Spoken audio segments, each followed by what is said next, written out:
Hi there, Steve Kaufmann here to talk about language learning again, to exchange my views with those of you out there who are interested in learning languages. Today I want to talk about something that I have mentioned before, but I think cannot be overstated. It's an extremely important part, or should be an extremely important part of our language learning strategy, and that is the importance of variety. And there are a number of reasons for this. First of all, because to learn anything, our brains require a combination of novelty and repetition. So that is always a part of my strategy when I choose what kind of content I'm going to listen to. But it's not just the novelty and repetition that's good for our brains. It's the fact that when we have variety, it makes things more interesting. And keeping things interesting is also extremely important in language learning, because that's what keeps you going. It leads to consistency. It leads to staying with it. So you're achieving the sort of freshness, novelty, because you're changing the nature of your activity, but you're also, and which therefore is helping the brain learn, but you're also keeping it interesting. And you know, I often compare language learning to sort of different fitness activities. So there's a concept in training that came up when I was a youngster and was called fart, leg, run. It came from the Swedish, and in Swedish the word fart means speed. It doesn't mean whatever it means in English. And fartlek means playing with speed. So you'd go out, say, jogging, but every so often you'd sprint and then you go back to jogging, so you're playing with different speeds. Because whatever you're doing, whether it's the brain or running, if you kind of stay in the same mode the whole time, there is sort of a declining efficiency. We talked about interleaving, Robert Bjork and his research on how learning something, leaving it a while, going back to something else, coming back to the first thing, all of this helps you. In other words, learning, forgetting, all of this helps you to learn. So I noticed, the reason I'm talking about this is because I noticed that in my Arabic learning, I had 10 online discussions with Ibrahim from Egypt.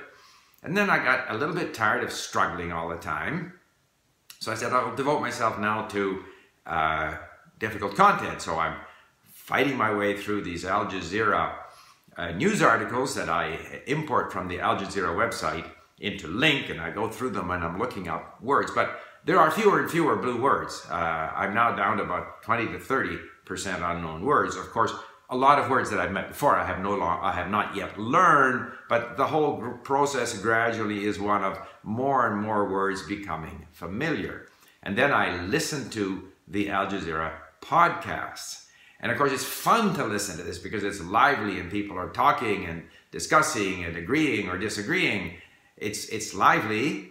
It's a change from my mini stories where it's the same voice and there's a lot of repetition and stuff. So that's fun, and yet I don't really understand it. I'm now arranging to have some of these transcribed, by the way. So then I go back to my old mini stories, and lo and behold, I understand them a lot better. It seems that they are now spoken more slowly because I had the fast audio from the podcasts, where I in fact was training my brain to hear the words quite clearly, even if I don't know what the words mean. So then when I go back to my mini stories, not only do I hear the words more clearly, but I hear some of the grammatical structures, that this is a third person plural, or it's a female, or it's a male, or all of these things that I know about how the language works, but I didn't always notice before when I was listening to it. But now that I have exposed myself to faster material, more difficult material, I go back to the easier material, and what do you know? It's easier than it was before. So, what I wanted to emphasize, and I've mentioned it before, but I think it's worth stressing, vary your activities. Of course, focus on things that are of interest to you, ideally, but you may not be at a level, as is the case with me in my Arabic, where I can really make sense of the stuff that is inherently interesting to me. So I do some of that, but then I go back to the easier stuff. And I had a few sessions online talking with my tutor. And so I vary things. I do the same when I go through my review exercises on Link. I will vary. Sometimes I'll have all 5, the dictation, the reverse flashcard, the flashcard, the cloze test, the multiple choice, and sometimes I'll just do 2 or 3 of them, depending on my mood. So I'm varying it in many ways. So I just want to emphasize that in order to keep yourself going, keep the brain fresh, learn as effectively as possible, make sure you introduce as much variety into your language learning as you can. So on that note, I look forward to your comments.